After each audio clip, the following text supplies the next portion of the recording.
नेकी का फल। वीरू और बूढ़ी अम्मा। वीरू एक गरीब गांव में रहता था। वह एक मेहनती और दयालु लड़का था। उसके माता पिता नहीं थे और वह अपनी बूढ़ी दादी के साथ रहता था। गांव के लोग अक्सर वीरू की मदद करते थे क्योंकि वह हमेशा दूसरों की मदद के लिए तैयार रहता था। एक दिन गांव के बाहर एक बूढ़ी अम्मा आकर रहने लगी। वह बहुत कमजोर और बीमार थीं। गांव के कुछ लोग उनकी मदद करते थे, लेकिन ज्यादातर लोग उन्हें अनदेखा कर देते थे। वीरू को बूढ़ी अम्मा पर बहुत दया आई। वह रोज उनके लिए खाना ले जाता, उनकी दवाइयां लाता और उनकी देखभाल करता। एक दिन बूढ़ी अम्मा ने वीरू से कहा, बेटा, तुम बहुत नेक हो। मैं तुम्हें एक रहस्य बताना चाहती हूं। मैं कोई साधारण बूढ़ी अम्मा नहीं हूं, मैं एक देवी हूं। मैंने तुम्हारी परीक्षा लेने के लिए यह रूप धारण किया था। तुम्हारी दया और करुणा से मैं बहुत प्रसन्न हूं। मैं तुम्हें एक वरदान देना चाहती हूं। मांगो, क्या मांगते हो? वीरू ने कहा, अम्मा, मुझे कुछ नहीं चाहिए, बस आप ठीक हो जाएं और हमेशा खुश रहें। देवी मुस्कुराईं और बोलीं, तुम सच में बहुत नेक हो। मैं तुम्हें धन और समृद्धि दे सकती थी, लेकिन तुमने मेरी खुशी चाही, इसलिए मैं तुम्हें ज्ञान और विवेक का वरदान देती हूं। तुम एक महान व्यक्ति बनोगे और लोगों की मदद करोगे। देवी ने वीरू के माथे पर हाथ रखा और एक तेज रोशनी चमकी। उस दिन से वीरू की बुद्धि और समझ तेज हो गई। वह गांव के लोगों की समस्याओं को हल करने में मदद करने लगा। धीरे धीरे उसकी प्रसिद्धि दूर दूर तक फैल गई। लोग उसकी सलाह लेने आने लगे। वीरू ने कभी भी अपने ज्ञान का दुरुपयोग नहीं किया। उसने हमेशा लोगों की मदद की और उन्हें सही रास्ता दिखाया। उसने एक स्कूल खोला और गरीब बच्चों को मुफ्त शिक्षा दी। वह एक महान नेता और समाज सेवी बना। वीरू की कहानी हमें सिखाती है कि नेकी का फल हमेशा मिलता है। चाहे वह धन और समृद्धि के रूप में न मिले, वह ज्ञान, सम्मान और आंतरिक शांति के रूप में जरूर मिलता है। नेकी का फल कैसे मिलता है? सीता माँ और अनाथ बच्ची सीता एक गरीब विधवा थी। उसने अपने बेटे रामू को बड़ी मुश्किलों से पाला था। रामू बड़ा होकर शहर में नौकरी करने चला गया और सीता गांव में अकेली रह गई। एक दिन गांव के बाहर एक अनाथ बच्ची मिली। बच्ची बहुत छोटी थी और ठंड से कांप रही थी। गांव के कुछ लोग बच्ची को देखकर मुंह फेर लेते, लेकिन सीता का दिल पिघल गया। सीता बच्ची को अपने घर ले आई। उसने बच्ची को नहलाया, कपड़े पहनाए और गर्म दूध पिलाया। सीता के पास खुद के लिए पर्याप्त भोजन नहीं था, लेकिन उसने बच्ची को भूखा नहीं रहने दिया। उसने बच्ची का नाम गंगा रखा। सीता गंगा को अपनी बेटी की तरह पालने लगी। वह गंगा को कहानियां सुनाती, गीत गाती और उसे अच्छी बातें सिखाती। सीता के पास ज्यादा साधन नहीं थे, लेकिन उसने गंगा को प्यार और सुरक्षा दी। गांव के लोग सीता की दयालुता और त्याग की प्रशंसा करते थे। कई साल बीत गए। गंगा बड़ी हो गई। वह एक समझदार और दयालु लड़की बनी। उसने गांव के स्कूल में पढ़ाई की और हमेशा अच्छे अंक लाए। गंगा ने अपनी मां सीता की देखभाल की और गांव के लोगों की मदद की। एक दिन रामू गांव लौटा। वह शहर में एक सफल व्यापारी बन गया था। रामू अपनी मां को देखकर बहुत खुश हुआ और उसने गंगा को भी अपनाया। रामू ने सीता और गंगा के लिए एक बड़ा घर बनवाया और उन्हें सभी सुख सुविधाएं दी। रामू ने कहा, मां, तुमने गंगा को पालकर बहुत बड़ा पुण्य किया है। आज हमारे पास सब कुछ है और यह सब तुम्हारी नेकी का फल है। सीता मुस्कुराई और बोली, बेटा, मैंने कभी फल की उम्मीद नहीं की। मैंने बस एक अनाथ बच्ची की मदद की और उसे प्यार दिया। यही मेरा धर्म था। सीता की कहानी हमें सिखाती है कि नेकी का फल हमेशा मिलता है, चाहे वह धन और समृद्धि के रूप में मिले या प्यार और सम्मान के रूप में। नेकी कभी व्यर्थ नहीं जाती। एक मां की दया और त्याग ने एक अनाथ बच्ची को एक खुशहाल जीवन दिया और उस मां को भी सुख और समृद्धि दिलाई।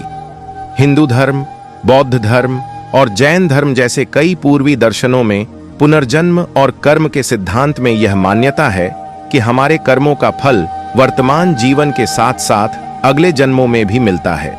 इसलिए यह माना जाता है कि कर्म का सिद्धांत, यह सिद्धांत बताता है कि हमारे कार्यों, कर्मों के परिणाम होते हैं और ये परिणाम वर्तमान और भविष्य के जीवन में अनुभव किए जाते हैं। अच्छे कर्म, पुण्य, अच्छे परिणाम लाते हैं और बुरे कर्म पाप बुरे परिणाम लाते हैं।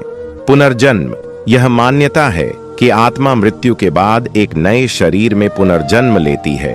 पिछले जन्मों के कर्म इस जन्म के अनुभवों को प्रभावित कर सकते हैं और इस जन्म के कर्म अगले जन्मों को प्रभावित कर सकते हैं। नेकी का फल, इसलिए यह माना जाता है कि यदि कोई व्यक्ति इस जीवन में नेक कर्म करता है तो उसे अगले जन्म में भी इसका फल मिल सकता है। यह फल अच्छे स्वास्थ्य, सुख, समृद्धि या आध्यात्मिक उन्नति के रूप में हो सकता है। इसलिए संक्षेप में कई धार्मिक और दार्शनिक परंपराओं में यह माना जाता है कि नेकी का फल अगले जन्म में भी मिल सकता है। भाग्य की अवधारणा और इसे बदलने की संभावना विभिन्न दार्शनिक और आध्यात्मिक परंपराओं में जटिल है। फिर भी कुछ सामान्य सूत्र हैं जो अंतर्दृष्टि प्रदान करते हैं। भाग्य को समझना। कर्म, कई पूर्वी दर्शन कर्म की भूमिका पर जोर देते हैं। यह सिद्धांत कि कार्यों के परिणाम होते हैं। यह सुझाव देता है कि पिछले कार्य वर्तमान परिस्थितियों को प्रभावित करते हैं, जिसे कुछ लोग भाग्य के रूप में व्याख्या करते हैं। हालांकि कर्म जरूरी नहीं कि तय हो। वर्तमान कार्य नए कर्म बना सकते हैं, इस प्रकार भविष्य के परिणामों को प्रभावित करते हैं। स्वतंत्र इच्छा, भाग्य और स्वतंत्र इच्छा के बीच परस्पर क्रिया एक सतत बहस का विषय है। कुछ लोग मानते हैं कि भाग्य व्यापक मापदंड निर्धारित करता है, जबकि स्वतंत्र इच्छा उन सीमाओं के भीतर विकल्पों की अनुमति देती है। अन्य लोग मानते हैं कि स्वतंत्र इच्छा भाग्य के मार्ग को महत्वपूर्ण रूप से बदल सकती है। भाग्य को प्रभावित करने के तरीके। क्रिया, कर्म, सबसे व्यापक रूप से स्वीकृत सिद्धांत यह है कि सकारात्मक क्रियाएं सकारात्मक परिणाम बना सकती हैं। दया, करुणा और ईमानदारी जैसे गुणों को विकसित करना अधिक अनुकूल भाग्य को आकार दे सकता है। इसके विपरीत नकारात्मक क्रियाएं नकारात्मक परिणाम ला सकती हैं। प्रयास और दृढ़ता, पूर्व निर्धारित कारकों के बावजूद कड़ी मेहनत और दृढ़ संकल्प बाधाओं को दूर कर सकते हैं और अवसर पैदा कर सकते हैं। यह इस विचार के साथ संरेखित होता है कि कुछ परिस्थितियां हमारे नियंत्रण से बाहर हो सकती हैं, लेकिन उनके प्रति हमारी प्रतिक्रिया नहीं है। मानसिकता और दृष्टिकोण, एक सकारात्मक मानसिकता धारणाओं और कार्यों को प्रभावित कर सकती है, जिससे अधिक अनुकूल अनुभव हो सकते हैं। कृतज्ञता, आशावाद और लचीलापन विकसित करना चुनौतियों का सामना करने और भलाई की भावना पैदा करने में मदद कर सकता है। आध्यात्मिक अभ्यास, प्रार्थना, ध्यान और सचेतनता जैसे अभ्यास आंतरिक शांति, स्पष्टता और ज्ञान विकसित करने में मदद कर सकते हैं।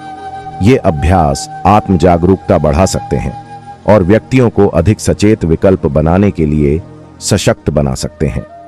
आत्म सुधार, लगातार खुद पर काम करके और अपनी आदतों और घटनाओं पर प्रतिक्रियाओं में सुधार करके एक व्यक्ति अपने जीवन के परिणाम को बहुत प्रभावित कर सकता है। मुख्य बातें, जबकि जीवन के कुछ पहलू पूर्व निर्धारित लग सकते हैं, व्यक्तियों के पास अपनी पसंद और कार्यों के माध्यम से अपने परिणामों को प्रभावित करने की शक्ति है। सकारात्मक कार्यों पर ध्यान केंद्रित करना, सकारात्मक मानसिकता विकसित करना और व्यक्तिगत विकास के लिए प्रयास करना अधिक संतोषजनक जीवन को आकार देने के लिए आवश्यक है। यह समझना महत्वपूर्ण है कि आपके भाग्य के हर एक पहलू को बदलने का कोई गारंटीकृत तरीका नहीं है। कुछ चीजें हमारे नियंत्रण से बाहर हैं, लेकिन आप उन घटनाओं पर अपनी प्रतिक्रिया को नियंत्रित कर सकते हैं। संक्षेप में, भाग्य को बदलने की अवधारणा में किसी के कार्यों की जिम्मेदारी लेने, सकारात्मक गुणों को विकसित करने और जीवन के लिए एक आशाजनक और सक्रिय दृष्टिकोण बनाए रखने का संयोजन शामिल है। भाग्य को बदलने वाली एक कहानी। रघु और जादुई बीज। रघु एक छोटा सा किसान था जो एक सूखे और बंजर गांव में रहता था। उसका भाग्य हमेशा उसके खिलाफ लगता था। उसकी फसलें अक्सर खराब हो जाती थीं और उसके परिवार को हमेशा गरीबी का सामना करना पड़ता था। एक दिन रघु खेत में काम कर रहा था, तभी उसे एक बूढ़ा साधु मिला। साधु ने रघु की दुर्दशा देखी और उसे एक छोटा सा जादुई बीज दिया। साधु ने कहा, यह बीज तुम्हारा भाग्य बदल सकता है। इसे अपने खेत के सबसे सूखे हिस्से में बो और इसकी देखभाल करो, लेकिन याद रखना इस बीज का फल तभी मिलेगा जब तुम ईमानदारी और मेहनत से काम करोगे। रघु ने साधु की बात मानी। उसने बीज को खेत में बोया और उसकी खूब देखभाल की। उसने हर दिन पानी डाला, खाद डाली और खरपतवार हटाए। गांव के लोग उसका मजाक उड़ाते थे, कहते थे कि बंजर जमीन पर कुछ नहीं उगेगा। लेकिन रघु ने हार नहीं मानी। कुछ दिनों बाद बीज अंकुरित हुआ और एक छोटा सा पौधा निकला। धीरे धीरे पौधा बड़ा होता गया और उस पर सुनहरे फल लगने लगे। रघु ने उन फलों को बाजार में बेचा और उसे बहुत अच्छा मुनाफा हुआ। उसने उस पैसे से अपनी जमीन में सिंचाई की व्यवस्था की और अच्छी फसलें उगाईं। लेकिन रघु ने सिर्फ अपने लिए ही नहीं, बल्कि गांव के दूसरे लोगों की भी मदद की। उसने उन्हें अच्छे बीज दिए, उन्हें खेती के नए तरीके सिखाए और उनकी फसलें बेचने में मदद की। धीरे धीरे पूरा गांव समृद्ध हो गया। एक दिन वही बूढ़ा साधु फिर से रघु के गांव आया। उसने देखा कि पूरा गांव हरा भरा और खुशहाल है।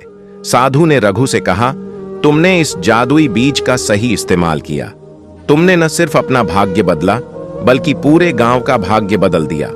याद रखना, भाग्य सिर्फ एक मौका होता है, उसे बदलने की शक्ति तुम्हारे कर्मों में होती है। रघु ने साधु को धन्यवाद दिया और हमेशा ईमानदारी और मेहनत से काम करने का वादा किया। इस कहानी से हमें यह सीख मिलती है कि भाग्य को बदलने के लिए सिर्फ जादू नहीं, बल्कि मेहनत, ईमानदारी और दूसरों की मदद करने की भावना भी जरूरी है। भाग्य बदलना कई कारणों से जरूरी हो सकता है, जो व्यक्तिगत और सामाजिक दोनों स्तरों पर लागू होते हैं। व्यक्तिगत स्तर पर बेहतर जीवन।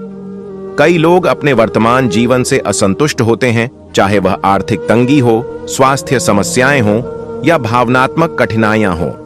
भाग्य बदलने का प्रयास करके वे एक बेहतर और अधिक सुखद जीवन की आशा कर सकते हैं। आत्मविकास। भाग्य बदलने की प्रक्रिया अक्सर आत्म सुधार और व्यक्तिगत विकास को बढ़ावा देती है। यह लोगों को नई कौशल सीखने, अपनी मानसिकता बदलने और चुनौतियों का सामना करने के लिए प्रेरित करती है। संतुष्टि और खुशी। जब लोग अपने जीवन को नियंत्रित करने में सक्षम महसूस करते हैं, तो उन्हें अधिक संतुष्टि और खुशी मिलती है। भाग्य बदलने का प्रयास करके वे अपने जीवन के निर्माता बन सकते हैं। लक्ष्यों की प्राप्ति। हर किसी के जीवन में कुछ लक्ष्य होते हैं, चाहे वह करियर में सफलता हो, पारिवारिक सुख हो या आध्यात्मिक उन्नति हो। भाग्य बदलने का प्रयास करके वे अपने लक्ष्यों को प्राप्त करने की संभावना बढ़ा सकते हैं। सामाजिक स्तर पर सामाजिक उत्थान।